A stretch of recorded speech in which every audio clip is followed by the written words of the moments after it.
Assalamualaikum warahmatullahi wabarakatuh. Bismillahirrahmanirrahim. Alhamdulillahirabbil alamin. Wa afdhalus salati wa atammu taslimi ala sayyidina wa maulana Muhammadin khatamil anbiya'i wal mursalin wa ala alihi wa sahbihi ajma'in.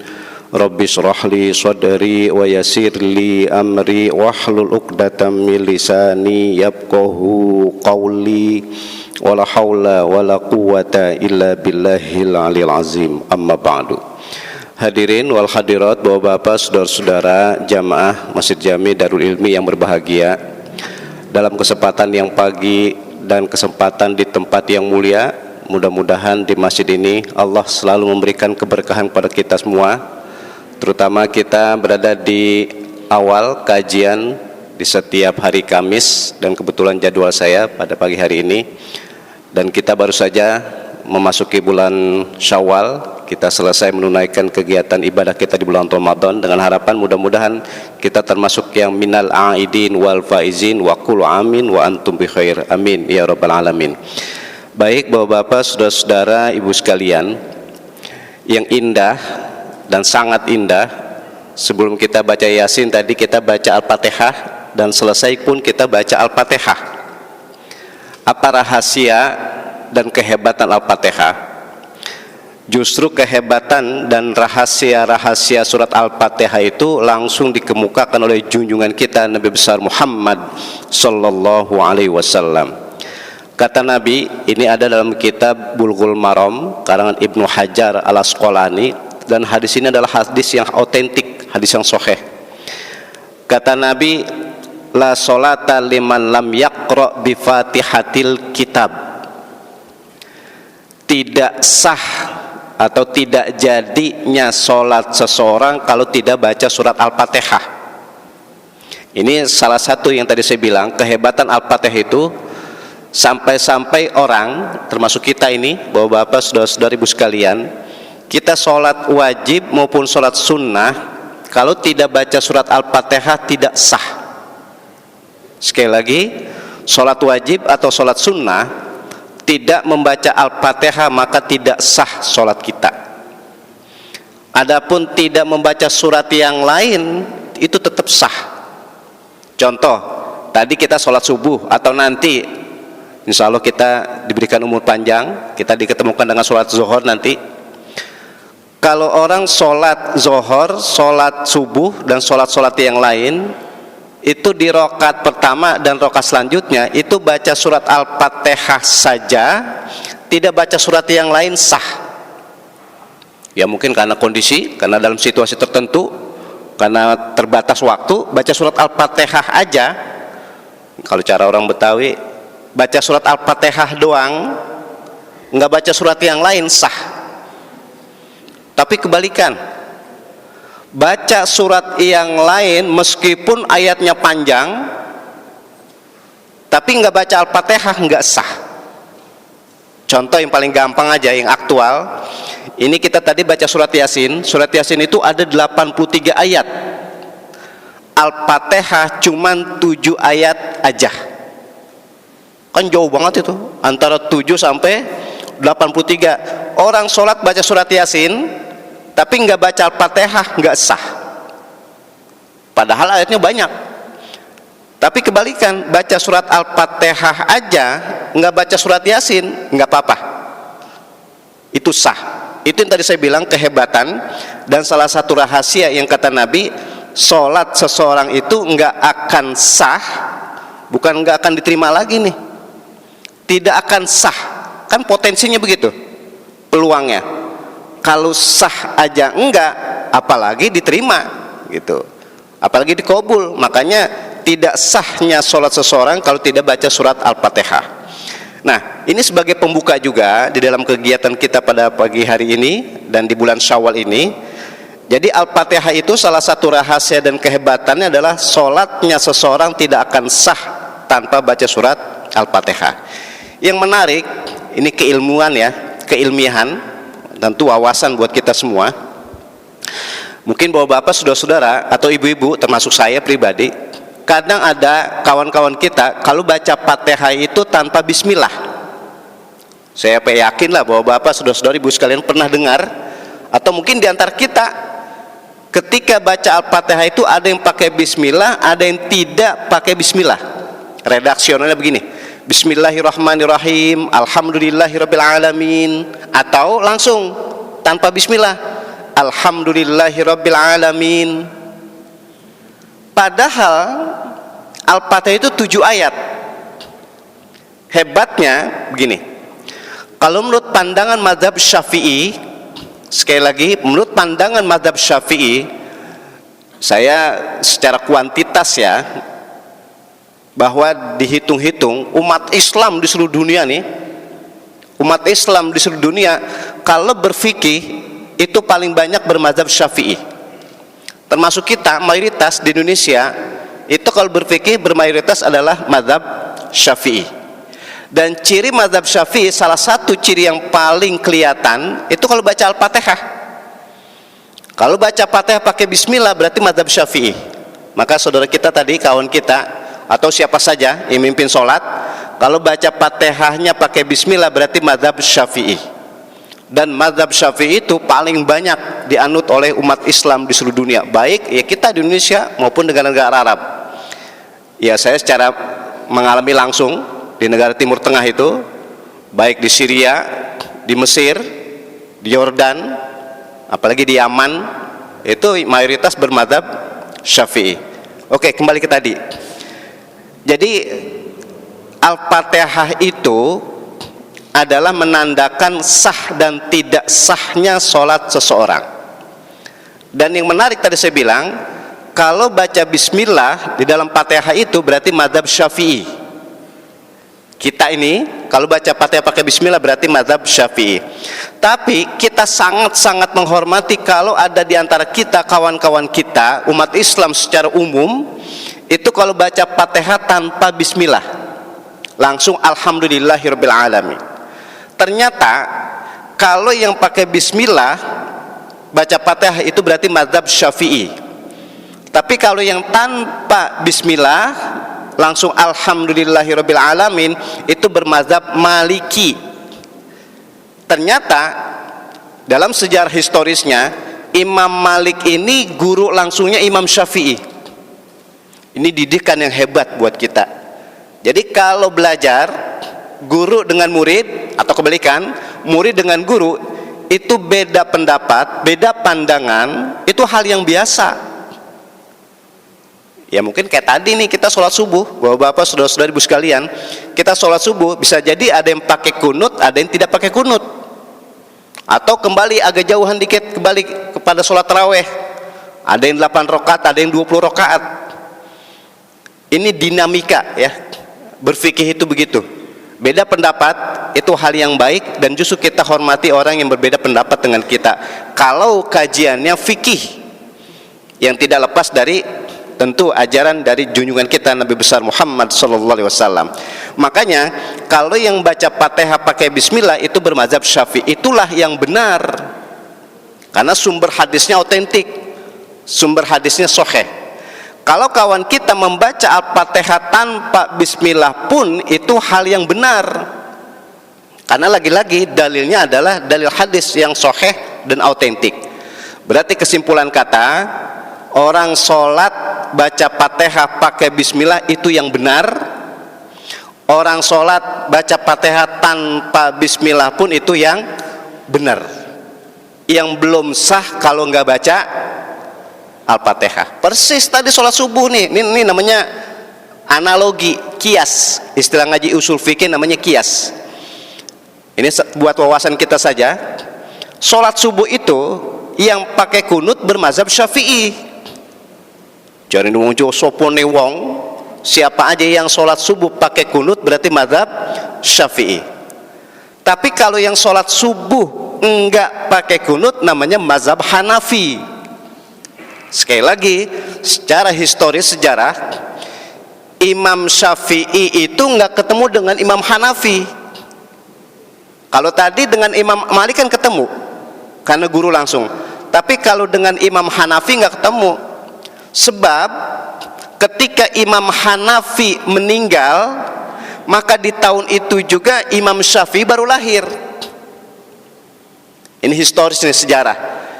Jadi nggak ketemu, Imam Syafi'i lahir di tahun itu, Imam Hanafi meninggal tahun 150-an Hijrah, nggak ketemu.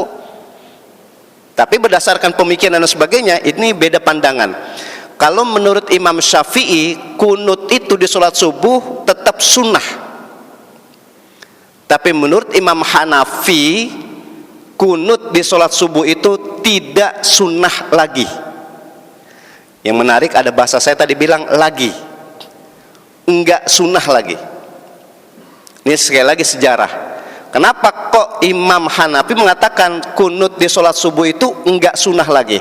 Sebab ada sejarahnya begini. Ini namanya kita ngaji kaitan dengan fikih juga, kita ngaji kaitan dengan akidah juga atau tauhid, termasuk nanti dengan etika. Begini, ketika junjungan kita Nabi besar Muhammad SAW berada di Madinah, datanglah beberapa sahabat dari luar kota Madinah ke Madinah menemui Nabi Muhammad SAW.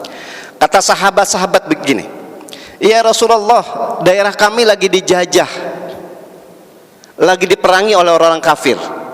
Jadi intinya sahabat-sahabat ini dari luar kota Madinah membawa kabar buruk. Ya Rasul, daerah kami lagi dijajah, daerah kami lagi diperangi oleh orang-orang kafir. Ketika dapat kabar buruk begini, akhirnya kata Nabi begini, baik kalau begitu akan kami bantu kalian. Di antara yang kami bantu itu berdoa setiap sholat. Nah ini menarik ini. Nabi itu siap membantu pengikutnya, kaumnya dari daerah yang lagi dijajah. Salah satu caranya membantu itu dengan doa. Makanya doa itu ilmiah dan sangat-sangat ilmiah. Nanti akan kita kaji lebih dalam lagi istilah doa. Doa itu sangat ilmiah. Ya saya bilang satu di antara kehebatan doa ini, bahwa bapak saudara-saudara termasuk ibu-ibu, termasuk saya pribadi, ini kita bisa berbuat baik, kita bisa bersimpuh, kita bisa duduk di masjid yang mulia ini nih, ini bukan usaha kita sendiri. Sekali lagi, bukan usaha kita sendiri. Kita terus mau berbuat baik, kita terus mau beribadah, itu ada kekuatan doa dari orang tua kita. Makanya sekali lagi, doa itu sangat-sangat ilmiah. Dan diantaranya tadi saya bilang salah satu contoh, ini kita bisa ibadah terus, kita bisa menghilangkan, kita bisa meninggalkan, kita bisa tidak mengerjakan kemaksiatan. Itu bukan usaha sendiri. Ada kekuatan doa yang terus mengarungi kehidupan kita. Siapa doa itu? Adalah doa orang tua kita. Kembali ke tadi. Jadi ketika kata Nabi, baik akan kami bantu, di antara kami bantu dengan doa. Nah ternyata doa yang Nabi maksud adalah doa kunut. Makanya ketika ada sahabat di daerahnya lagi ya gejolak lah, itu Nabi beserta sahabat-sahabat di Madinah setiap sholat waktu membaca doa kunut. Sholat zuhur baca kunut, sholat asar baca kunut, sholat maghrib baca kunut, sholat isya baca kunut, dan sholat subuh baca kunut. Intinya 5 waktu sholat wajib ini Nabi membaca kunut. Salah satu tujuannya karena ada daerah umat Islam yang sedang dijajah oleh orang-orang kafir. Sebulan kemudian ini sahabat-sahabat tadi yang daerahnya yang katanya beliau sedang dijajah oleh orang-orang kafir datang lagi ke Madinah, melapor lagi kepada Nabi Muhammad SAW. Dan kedatangan sahabat-sahabat ini beda dengan kedatangan yang dulu. Kalau sekarang membawa kabar baik, ya Rasulullah, alhamdulillah daerah kami udah bebas, udah merdeka, enggak dijajah lagi, tidak diserang lagi, tidak gejolak lagi.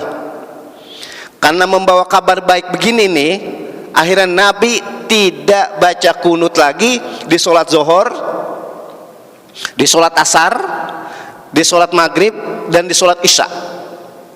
Tapi beliau meneruskan membaca kunut di sholat subuh sampai beliau wafat dipanggil oleh Allah Subhanahu wa Ta'ala. Dari sejarah singkat ini, itulah yang dipakai oleh Imam Syafi'i, bahwa Nabi tetap membaca kunut di sholat subuh sampai beliau wafat. Tapi menurut pandangan mazhab Hanafi, ini mazhab yang tertua ini, mazhab Hanafi, baca kunut itu kalau lagi ada masalah aja, gitu, lagi ada gejolak aja. Makanya beliau katakan tadi, karena Nabi meninggalkan baca kunut di 4 waktu sholat itu, kenapa? Ada kabar baik, tidak ada gejolak lagi. Makanya pandangan mazhab Hanafi, baca kunut itu kalau lagi ada masalah aja. Makanya selesai Nabi tidak baca kunut di waktu yang 4 itu, maka beliau mempunyai pemahaman tidak sunnah lagi. Jadi bahasanya tidak sunnah lagi. Makanya sampai sekarang kawan-kawan kita termasuk kita yang sholat subuh pakai kunut itu bermazhab Syafi'i, yang tidak baca kunut bermazhab Hanafi. Yang benar sholat subuh pakai kunut, dan yang benar juga sholat subuh enggak pakai kunut. Yang kagak benar enggak sholat subuh. Itu salah satu pemahaman yang mendalam tentang ya beda pendapat di kalangan umat Islam. Ternyata pada zaman Nabi itu ada historisnya. Baik Bapak-bapak, saudara-saudara, kembali kajian kita nih tadi. Jadi tadi saya bilang sangat indah sebelum kita mulai kita membaca Al-Fatihah. Kembali, Al-Fatihah ini kehebatannya banyak, rahasianya banyak. Dan salah satu tadi saya bilang membaca Al-Fatihah itu ya diawali dengan baca Bismillah. Andai kata tidak baca Bismillah itu juga benar. Yang saya mau teruskan, ini ada tinggal beberapa menit nih, insya Allah jam 8:4 kita selesai. Begini, Al-Fatihah itu satu di antara 2 surat yang selesainya sunnah baca amin. Oke Bapak-bapak, saudara-saudara, ibu sekalian, ini beberapa waktu lalu saya ceramah di masjid ini juga, kultum tarawih, saya sampaikan begini pemahamannya, ini ilmiah nih. Di dalam Al-Quran itu ada 114 surat, tapi cuma atau 2 surat doang kalau selesai kita sunnah baca amin. Dari 114 surat, dari mulai Al-Fatihah terus sampai An-Nas, kan ada 114. Tapi sunnah, hukumnya sunnah baca amin itu 2 surat aja, yaitu surat Al-Fatihah dan surat Al-Baqarah. 2 surat ini kalau kita selesai membacanya sunnah baca amin. Ya seperti yang kita populerkan, waladhdallin amin. Akhir surat Al-Baqarah, fansurna 'alal qaumil kafirin amin. Cuman 2 surat aja sunnah baca amin. Nah, alasannya gampang. Amin itu kan kalau cara ngaji ilmu nahwu isim fi'il amr. Ini guru kami waktu saya ngaji di Jawa Timur, tepatnya di Jombang, kata guru kami begini, amin itu isim fi'il amr katanya. Isim fi'il amr menandakan ya Allah istajib, kabulkanlah gitu. Isim fi'il amr maksud gitu, ya Allah kabulkanlah, ya Allah kabulkanlah. Berarti kalau kita bilang amin bermakna ya Allah kabulkanlah. Makanya amin itu boleh pakai bahasa Arab, amin, atau kita pakai bahasa Indonesia, atau mungkin pakai bahasa daerah. Ya Allah kabulkanlah, atau kabulkanlah, kabulkanlah, kabulkanlah, itu maksudnya amin. Nah berarti tadi ciri khasnya kabulkanlah atau ciri khasnya amin karena ada doa. Nah salah satu surat Al-Fatihah itu sunnah selesai membaca amin karena ada ayat yang berbunyi ihdinas siratal mustaqim. Ya Allah berikanlah kami hidayah, ya Allah tunjukilah kami ke jalan yang lurus. Maka kembali nih ke tadi, luas dan sangat luas kalau ingin membaca atau ingin membahas tentang ayat-ayat suci Al-Quran, apalagi surat Al-Fatihah. Tapi intinya yang terakhir, surat Al-Fatihah itu sunnah membaca amin selesainya karena isinya tentang doa, yaitu ayat yang berbunyi ihdinas siratal mustaqim. Intinya Bapak-bapak, saudara-saudara, ibu sekalian, di awal kajian kita ini, setelah kita memasuki bulan Ramadan, kita baru masuk bulan Syawal, dan kita baru bertemu lagi kegiatan di bulan Syawal ini. Mudah-mudahan kita kumpulnya begini, kita bisa berbuat kebaikan. Kebalikannya, mafhum mukhalafahnya, pemahaman kebalikan, kita bisa menghindari kemaksiatan. Itu karena ada doa-doa dari orang-orang tua kita. Oleh karena itu, mudah-mudahan kita termasuk orang-orang istiqomah berbuat kebaikan. Dalam waktu bersamaan kita konsekuen bisa meninggalkan kemaksiatan, sehingga kita termasuk orang yang bahagia di dunia dalam waktu bersamaan kita punya keyakinan kita pun akan bahagia di akhirat nanti. Amin ya rabbal alamin. Demikian yang dapat saya sampaikan. Mari kita tutup dengan doa, diawali dengan membaca surat Al-Fatihah. Al-Fatihah. Bismillahirrahmanirrahim. Alhamdulillahirabbil alamin arrahmanirrahim maliki yaumiddin. Iyyaka na'budu wa iyyaka nasta'in. Ihdinas siratal mustaqim. Siratal ladzina an'amta 'alaihim. Astaghfirullahalazim, astaghfirullahalazim, astaghfirullahalazim. Ya zal jalali wal ikram. Bismillahirrahmanirrahim. Alhamdulillahirabbil alamin. Allahumma shalli wa sallim ala sayidina Muhammad wa ala ali sayidina Muhammad. Allahumma a'inna ala dzikrika wa syukrika wa husni ibadatik. Allahumma ighfir lana dhunubana wa liwalidayna warhamhuma kama rabbayana shighara. Allahumma ya muyassir yassir wa ya mudabbir dabbir wa ya musahhil sahhil. Sahhil alaina kull asir bijahil basirin nadir. Rabbana taqabbal minna innaka antas samiul alim wa tub alaina innaka antat tawwabur rahim. Rabbana atina fid dunya hasanah wa fil akhirati hasanatan wa qina adzabannar. Wa sallallahu ala sayyidina Muhammadin wa ala alihi wa sahbihi wasallam. Walhamdulillahi rabbil alamin. Wallahu muwaffiq ila aqwamit thoriq. Wassalamualaikum warahmatullahi wabarakatuh.